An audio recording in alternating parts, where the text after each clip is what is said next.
Spring 1970. A trail junction in the high country near the Cambodian line.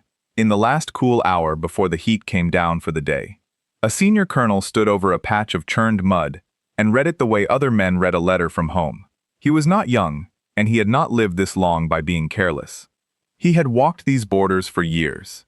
He had buried friends under bombs that fell out of a clear sky from planes he never saw, and he had learned the only lesson that kept a man alive out here, which was to trust the signs the ground gave him and to never, ever, be where the enemy expected him to be. The signs that morning were bad. A forward cache of his had killed its own men 3 days back, weapons coming apart in their hands. His scouts had found small plastic spheres seated along the route, the kind the Americans dropped to listen for footsteps. His signals people had pulled intercepts off the American nets all night, a large force massing east, bomber boxes being plotted over this very corridor. Everything in 20 years of soldiering told him the same thing. This road was prepared. Somebody wanted him to walk down it. So he made a decision he would be proud of for the rest of his life. He turned his entire division off the fast road and onto the long one. 10,000 men. He believed in that moment that he had just saved every single one of them, and that the caution other officers laughed at had finally earned its keep. He was right that it was the best decision of his career. He was wrong about one thing, and only one. He thought it was his. The colonel is invented, and the division is a composite, and the men you are about to meet were never written into any record under these names. The method is not invented. 12 men really could take a force 10,000 strong, and bend it off its own road without ever fighting it. And across the secret war along that border, teams trained for exactly this kind of work did it more than once. What follows is built from how that war was actually run. So here is the story. 12 men against a division. 72 hours on the ground, and at the end of it 10,000 soldiers were marching away down the wrong road, late, strung out, and certain they had outsmarted the bombs. Not one of them ever knew a hand had been laid on their shoulder. If that sounds impossible, stay with me, because by the end you will understand exactly how it was done. And the part that should still be sitting with you after this video ends is this. The more careful that colonel was, the easier he was to move. Before we go on, let us know in the comments where you're watching from. We love seeing how far this story travels. And if you're loving it so far, join the family by hitting subscribe, because tomorrow, we've got something special lined up just for you. Start with the math, because the math is the whole problem. A North Vietnamese division at full strength was somewhere between 10 and 12,000 men. Call it 10,000 to be kind. 12 men against 10,000 is not 50 to 1, the kind of odds the recon teams usually carried. It is closer to 1,000 to 1. There is no version of a gunfight that comes out the other side of a number like that. You could empty every rifle the team owned into the front of that column, and the column would not even slow down. It would step over the gap and keep walking. And the thing that could actually hurt a division, the air power, had a problem of its own. Bombs need a target that holds still. A division sitting in the open, massed in a valley, is the best target in the world. And the team in the first half of this story had handed exactly that kind of target to the bombers, and watched it disappear. But a division on the move, spread out under triple canopy along a dozen trails, dispersed on purpose because its commander had spent his whole career learning to disperse, is almost nothing to hit. You drop a strike and you kill the people who were unlucky enough to be standing in the box. The other 9,000 keep coming. American planes had been dropping ordnance on these trails for years. More bombs than had ever fallen on one stretch of ground in the history of the world. And the supplies kept moving, and the divisions kept growing. Bombs alone had been tried. Bombs alone did not turn a division. So the mission was not to stop the division. Nobody on the friendly side was fool enough to think 12 men could stop a division. The mission was stranger than that, and harder. The mission was to make the division stop itself, to make it turn, to make it choose, of its own free will, the long road instead of the short one, and to make that choice cost it the only thing an offensive cannot spare: time. 2 weeks, maybe a little less. That was the whole game. Because there was a special forces camp at the end of the short road.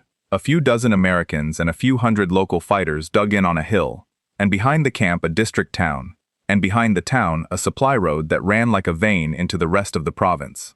If the division reached its staging valley on schedule, it would mass, and then it would come down off the high ground and roll over that camp in a night, and take the town, and cut the road, and the dry season offensive would have its opening before anyone could close it. The friendly side could reinforce. The friendly side could move air and guns and men into the path of it. But not in 3 days. Reinforcing took weeks, and the division was 3 days from its valley. So somebody did the arithmetic that nobody likes to do out loud.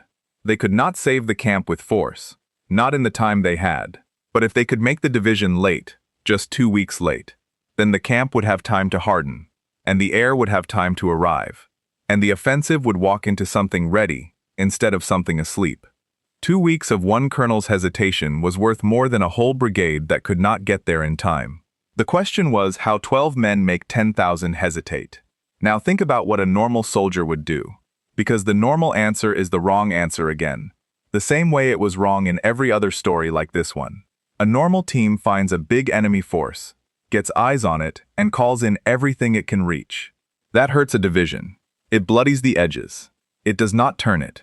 A division that takes a few airstrikes does what divisions are built to do. It hunkers. It spreads out wider.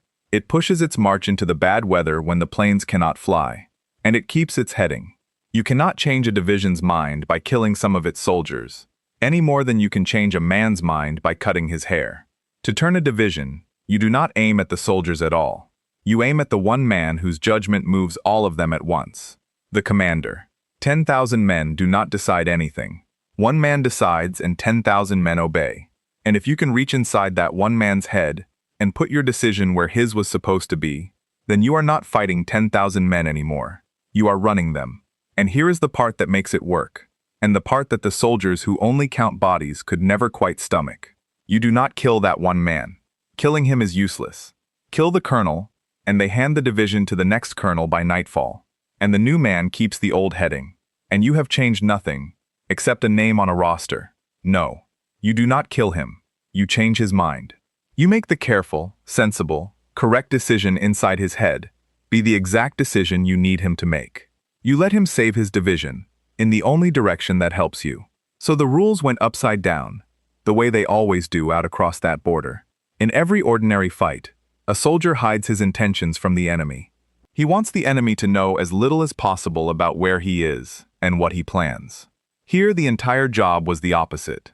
The job was to show the enemy intentions, false ones, carefully built, and to do it so well that the enemy picked them up, believed them, and acted on them as if they were his own idea. The thing every soldier is taught to conceal. These 12 men were sent to broadcast. They just had to broadcast a lie. The man who led them was not what you would picture, and by now, you might be starting to expect that. He was not big. He was not loud. He did not have the face you put on a recruiting poster.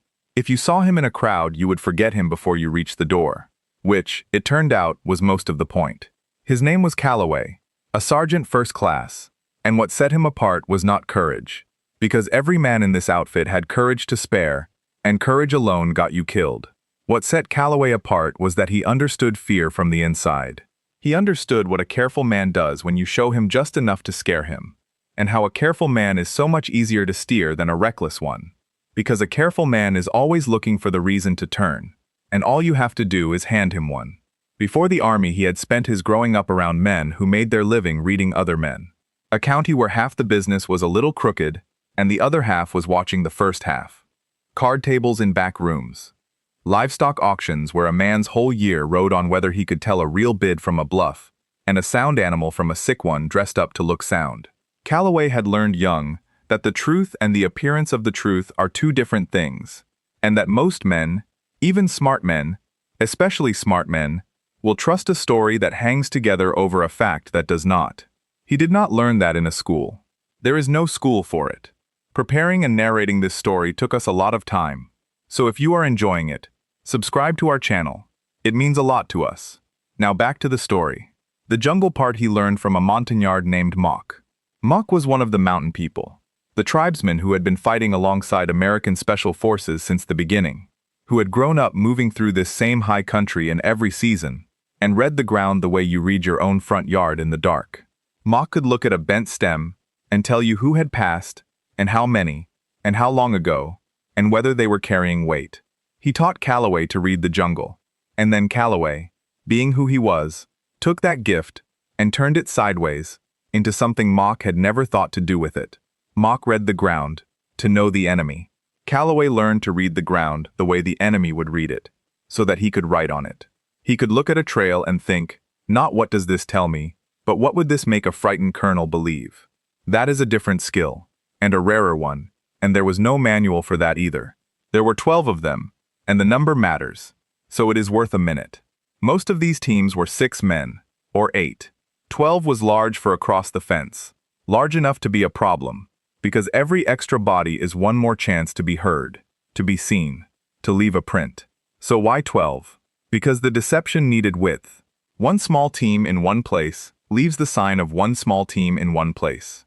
And no colonel turns a division around because of one small team. To make 10,000 men believe there was an American screen strung across their whole corridor, a force big enough to be worth avoiding, the team had to leave the sign of a force big enough to be worth avoiding. And you cannot fake that from a single point. You have to spread it out. So the 12 split into 3 small elements. 4 men each, strung across the corridor miles apart. 3 sets of trails.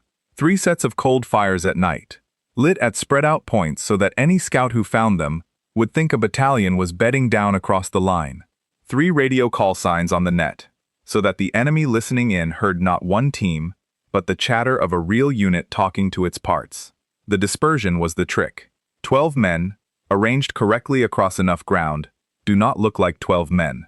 They look like the edge of something much larger, and the enemy's own imagination fills in the rest. People are very good at filling in the rest. That is the whole business Calloway grew up in. Calloway ran the center element and the radio plan with him. The voice on the radio was a specialist named Pike, a quiet kid from somewhere flat who had a gift for languages, and a colder nerve than his face let on. And Pike's whole job was to lie on the air in 2 languages at once and make it sound like the truth. The demolitions man was a staff sergeant they called Boone, and Boone's job was the cache, which we will get to, and which was the thing that none of the rest of them could quite watch without their skin crawling. The eyes were Mock, and the other Montagnards, spread through all 3 elements, the ones who kept the whole thing from walking into a tree branch in the dark. The other men were the hands. They were what made 12 look like 500. This is the kind of operation that almost nobody was ever allowed to know happened. The teams that did this work slipped across a line their own country would not admit they had crossed. On patrol after patrol, each one only a handful of men against ground crawling with the enemy. And most of what they did stayed locked in files for 30 years. And some of it is locked there still. That is the whole reason a channel like this one exists. To drag these operations back out of the dark and lay them out straight, while the men who lived them are still around to be heard. If that matters to you, take 1 second right now and subscribe, because there are a great many more of these, and most of them were never told by the men who earned them. The first hard moment came on the morning of the first day, before any of the clever parts of the plan had even started, and it told you everything about the discipline the whole thing ran on. Boone's element was working a forward cache, one of the ammunition stockpiles the division's advance people had pre-positioned along the route. Out of the brush came a trail watcher, a single North Vietnamese scout doing exactly his job, scanning the growth, taking his time. He came close. He came so close to one of Boone's men, a Montagnard lying flat under a screen of leaves, that the man could have reached out and closed a hand around his ankle. The scout stood there. He looked left. He looked right. He looked, for one long second, directly at the patch of brush, where 2 of the 12 were holding their breath. Nobody moved. Nobody blinked. And the thing is, killing him would have been easy. 1 knife, 1 quiet second, and the scout would have folded into the leaves, and the team would have had its morning back. The soldier's instinct, the trained instinct, the one that has kept men alive in every ordinary fight, screamed to take him. But Boone gave the smallest shake of his head, and they let the scout walk on. Because think about what a dead scout says. A real battalion screening this corridor, the battalion the team was pretending to be, would not have hidden from 1 man. A battalion would have engaged him, or net killed him and moved on without a thought. And either way there would have been a body, and a missing scout, and a small loud fact that did not fit the story. And worse, a knife in the dark is the move of a small team trying to stay invisible. A dead scout, found later, would whisper to a careful colonel the one thing the team could never let him think, which was that the thing in his corridor was small. The whole lie depended on the enemy believing he faced something big and confident. Something big and confident does not creep around cutting throats. It does not need to. So they let him live. The scout walked on, never knowing how close he came, never knowing he had just walked through the middle of the force that was about to turn his entire division around, and never knowing that the reason he was still breathing was that his death would have been inconvenient to a lie. See everything, leave nothing, and never ever do the small loud thing that betrays how few of you there really are. But the people back at headquarters did not always want it played that careful, and that argument was coming. Headquarters wanted things they could write down. They always did.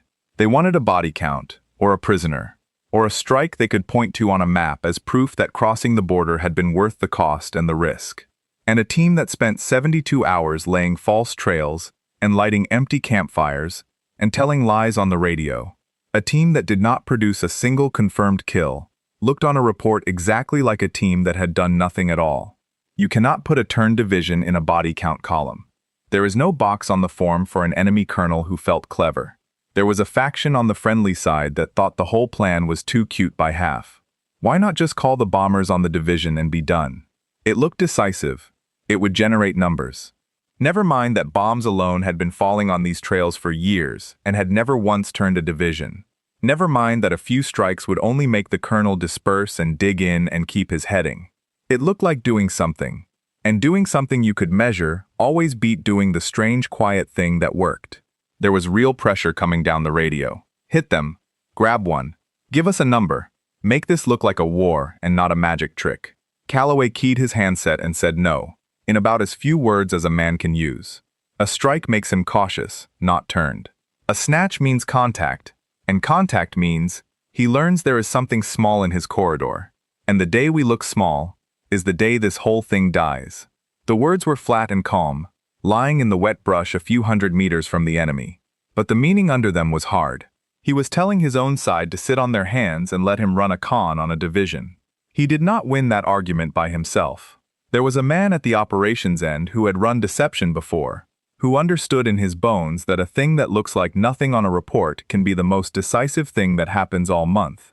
And that man vouched for him. He told the impatient ones to trust the team and let the slow play run. He bought Calloway the one thing the plan needed more than ammunition, which was time and quiet. He understood, the way only a man who had done it could, that the team's refusal to produce a body count was not laziness or fear. It was the plan working exactly as designed. The absence of noise was the noise. And then the work began. And it came in layers, each one built on the one before. Each one a small, careful lie that meant little on its own. And everything when the colonel finally stacked them all together in his head. Watch how they build. The first layer was the cache, and it was Boone's. And it was the part that made the rest of the team uneasy, because it was the quietest and the cruelest. Boone's element had found the forward ammunition stockpile, the one the trail watcher had nearly walked them out from under. Crates of mortar rounds and rifle ammunition, pre-positioned by the division's advance people, so the lead battalions would have what they needed when they passed through. The team did not blow it. That was the first surprise, and the hard one. A demolitions man's whole soul wants to blow an enemy ammunition cache. It is loud and satisfying and obvious, and it produces a fireball you can see for miles. And it would have been exactly wrong, because a blown cache tells the enemy that someone was here and did a thing, and it lets him replace the ammunition and move on, annoyed but unshaken. So instead, Boone did something patient and terrible. He and his men opened the crates and swapped out some of the rounds.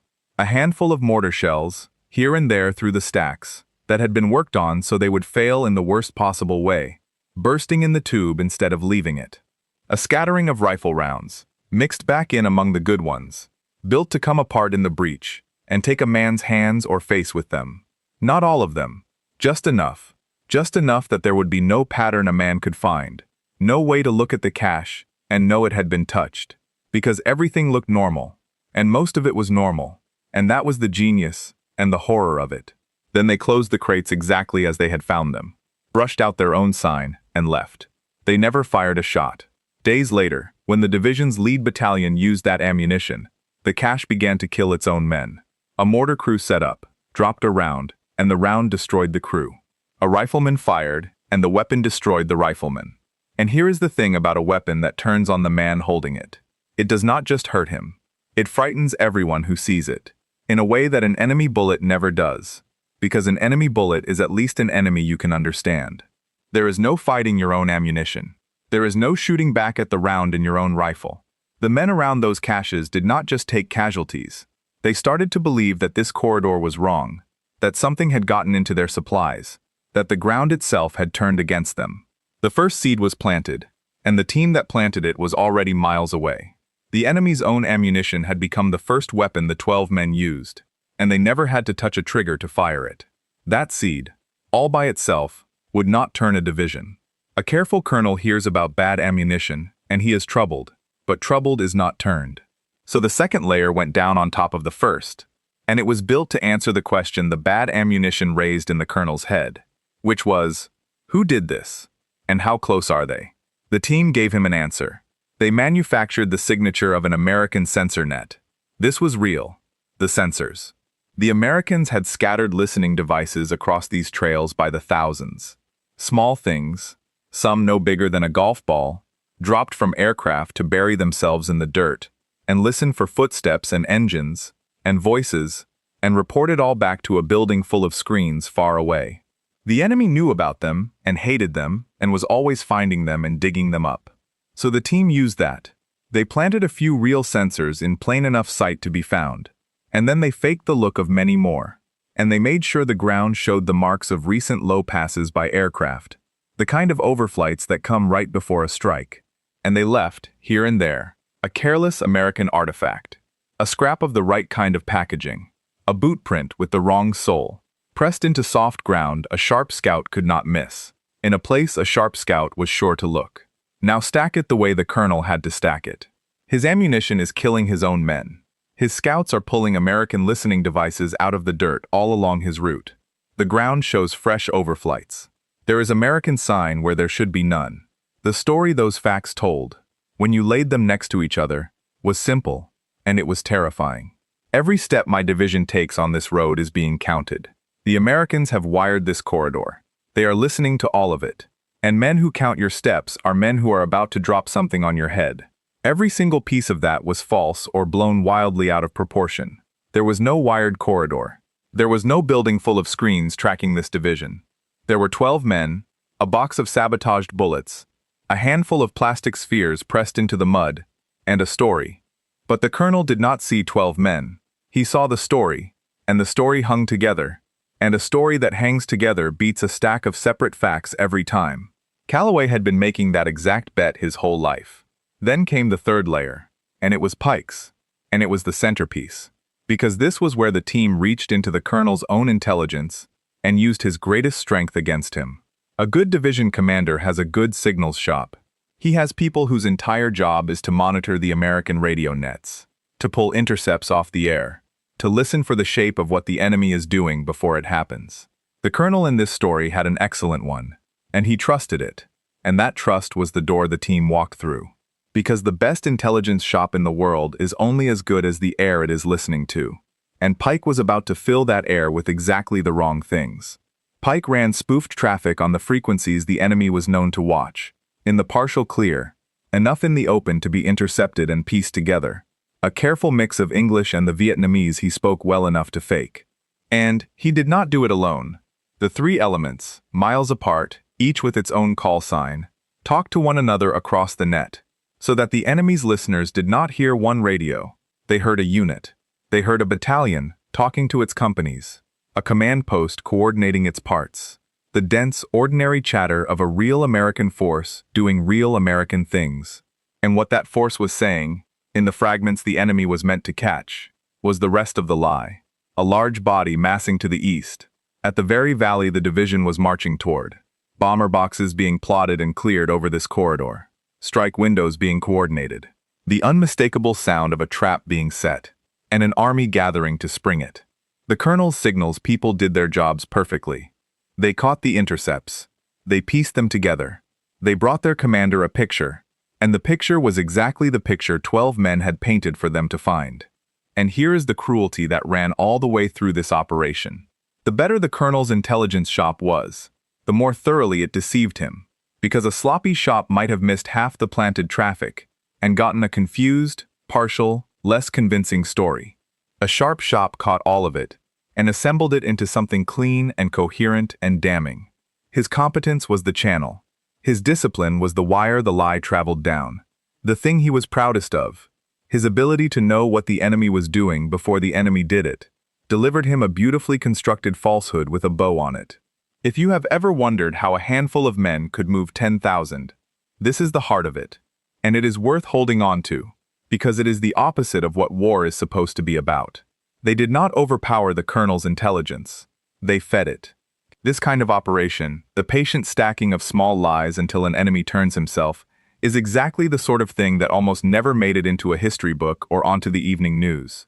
And it is exactly what this channel exists to dig back up.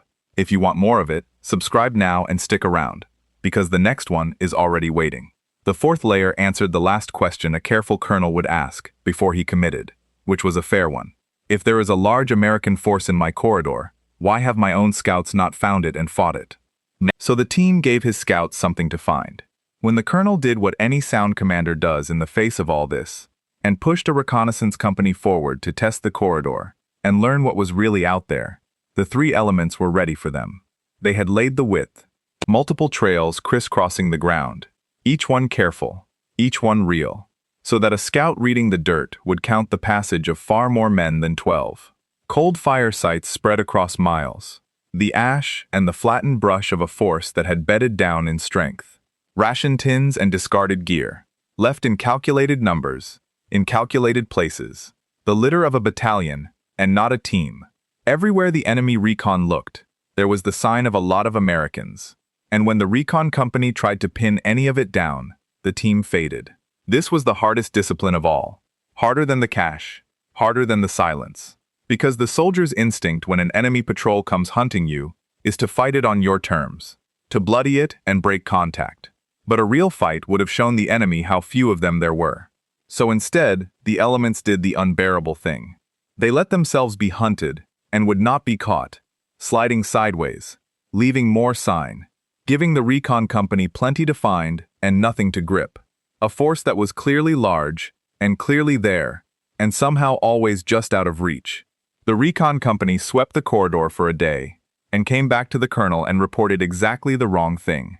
There is a substantial American force in there. We found their trails and their camps everywhere. We could not pin them down or make them stand. They will not be brushed aside.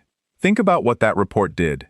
The colonel had sent men to test the lie, and the men had come back and confirmed it, with their own eyes, in good faith, because the team had built the evidence so well that honest scouts, doing honest work, could only reach the answer the team wanted them to reach.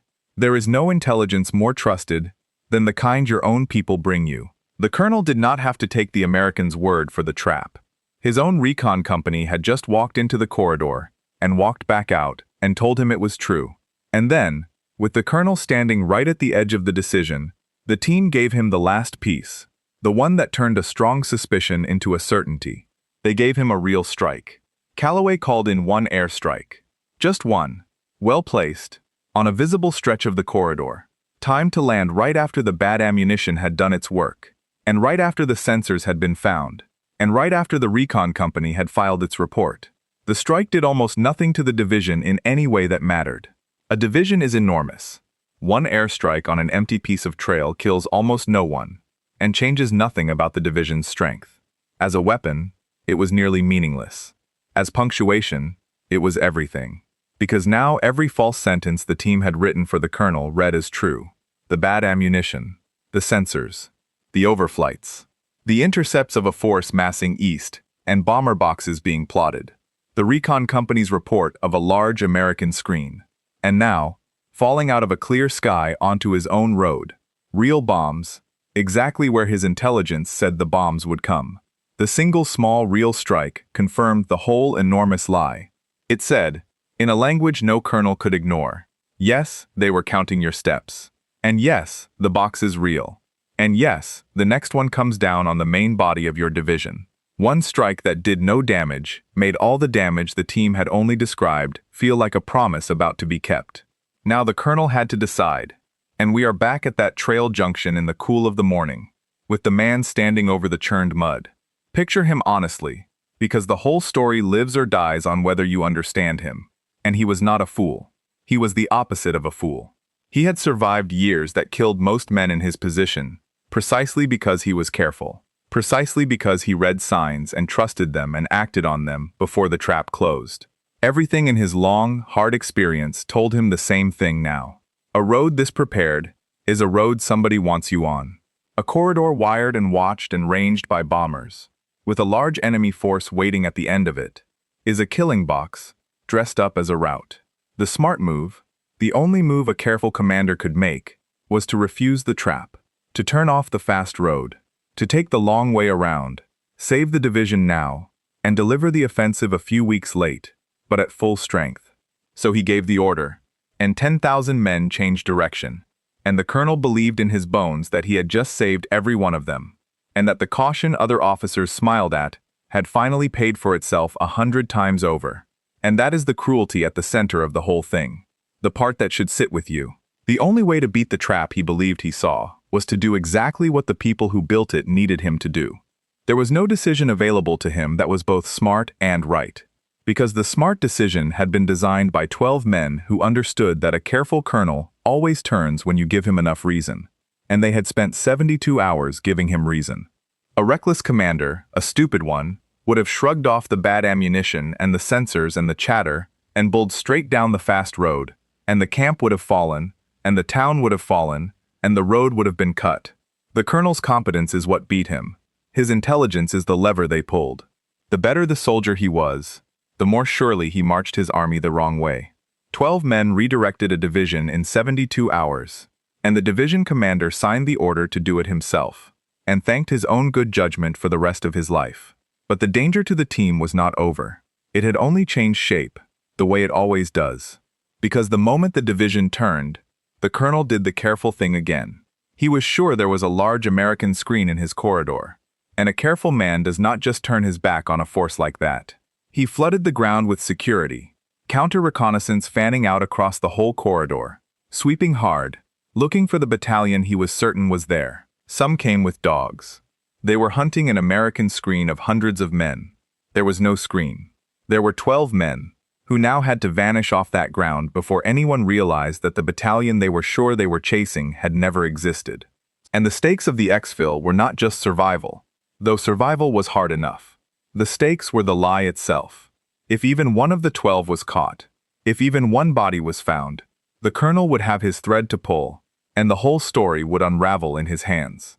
He would understand, in one sick instant, that there had been no battalion, no wired corridor, no army waiting in the east, that he had been played by a handful of men, and that the only thing real in the whole performance had been the timetable he had just thrown away. And then he would turn the division back onto the fast road, with 2 weeks of lost time burning behind him as motivation, and the camp would die after all. So the hardest part of the whole operation was the part the form had no box for. The 12 men had just turned an army without firing a meaningful shot, and now they had to disappear off ground that was crawling with that army's most determined searchers, and they had to do it without leaving one single mark that betrayed how few they really were. Every careful habit from the days before mattered now more than it ever had. Hard ground, roots, no prints, no sound. 3 small elements, miles apart, all of them sliding back toward the line at once, erasing themselves a step at a time while the searchers and the dogs swept the brush. And there was a real price on them, in case you think the searching was only pride. The enemy paid hard money for these men, for any one of these ghosts brought in, and the bounty had climbed over the years as the teams kept hurting them. The men sweeping that corridor with dogs had every reason in the world to want a body. They got nothing. The sweep found the trails, and the cold fire sites, and the ration tins, and the sign of a force that had clearly been there in strength, and not one living man, and not one dead one. And the absence of bodies did not break the lie. It confirmed it. To the searchers, an American screen that left this much sign and then withdrew clean was exactly what a competent American screen would do. The ghosts had pulled back across the line, mission complete, and left the enemy holding a fistful of evidence that all pointed the wrong way. The 12 walked out, every one of them breathing, and the story they had built stayed standing behind them, undisturbed, because the only people who could have knocked it down were never found. It is worth stopping to see why this worked, when the obvious plan would have failed, because the comparison is the whole point. Picture the other choice. 12 men get eyes on the division and call in the bombers and fight.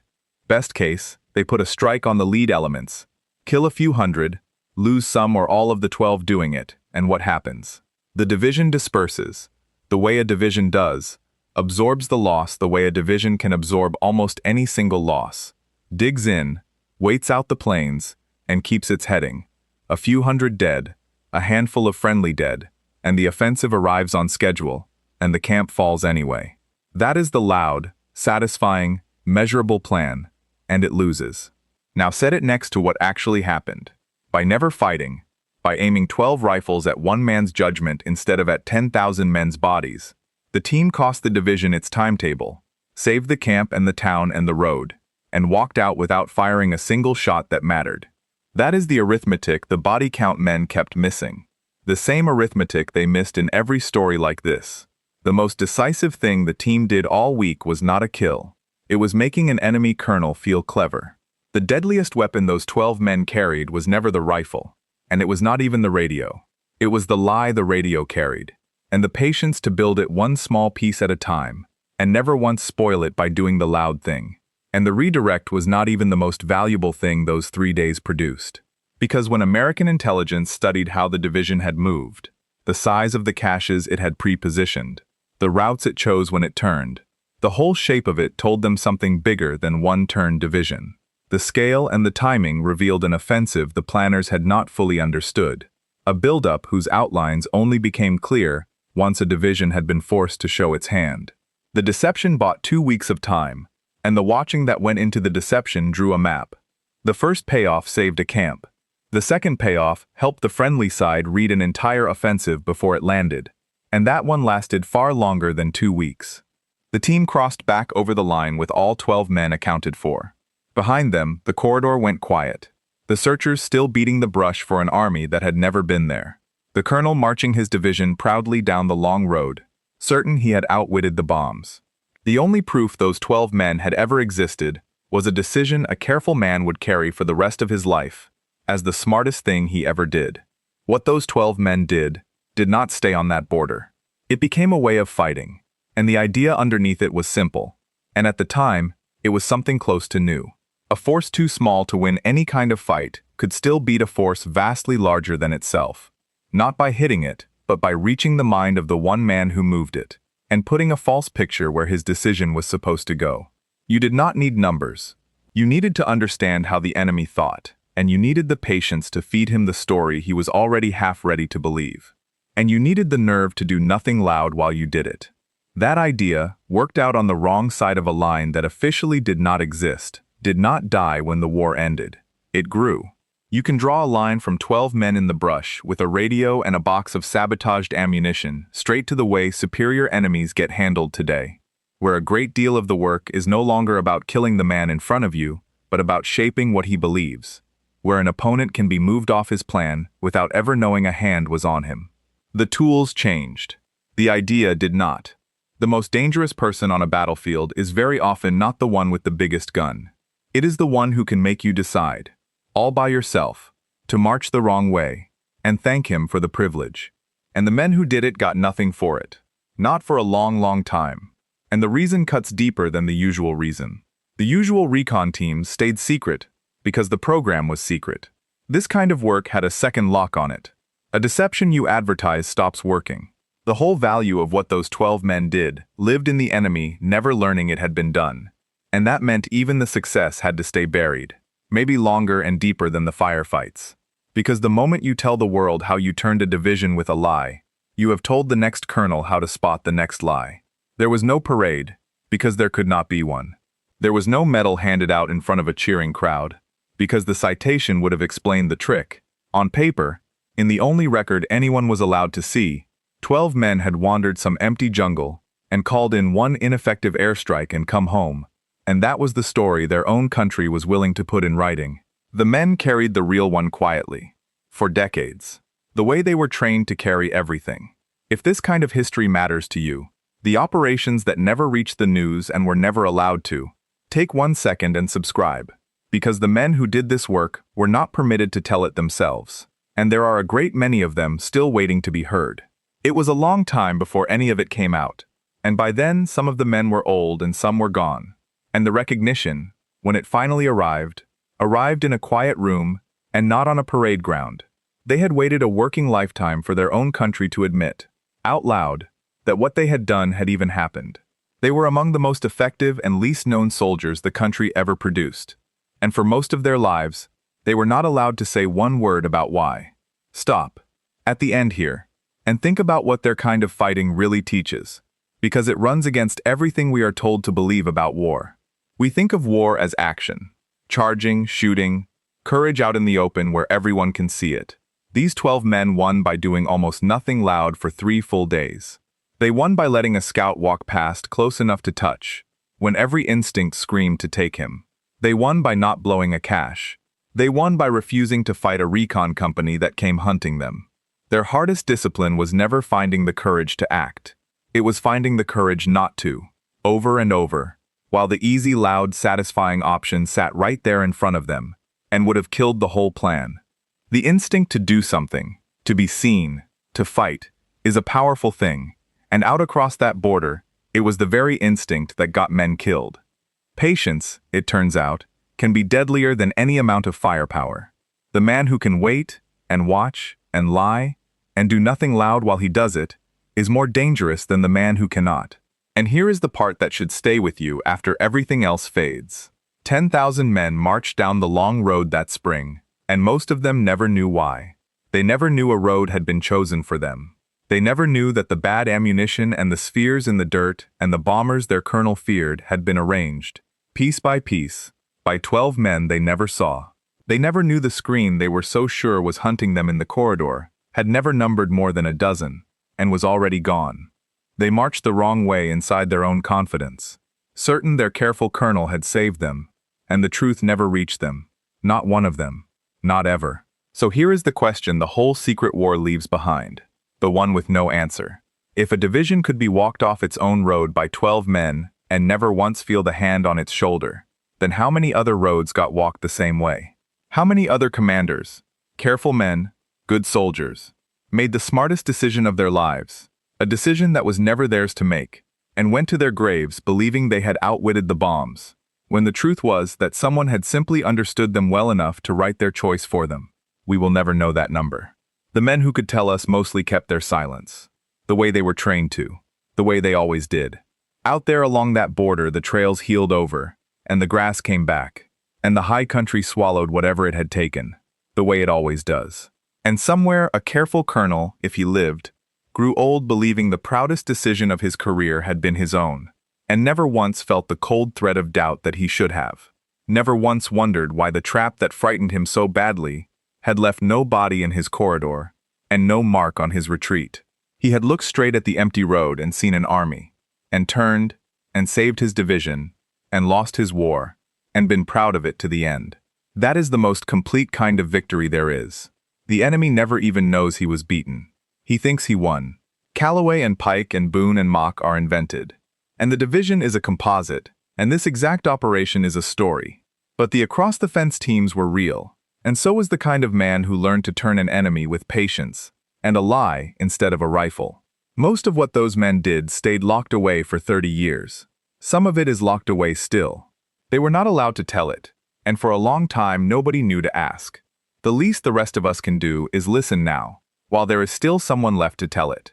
If you've been watching this channel for a while, and still haven't subscribed, now is the moment. Hit the button, turn on the notification bell, and join the community. We are here every day with the military history stories that deserve to be told straight, without softening what was hard, and without forgetting what was, in its own way, exactly right. Thank you for watching. Respect the fallen, honor the veterans, and never forget what they were fighting against. We will see you in the next video.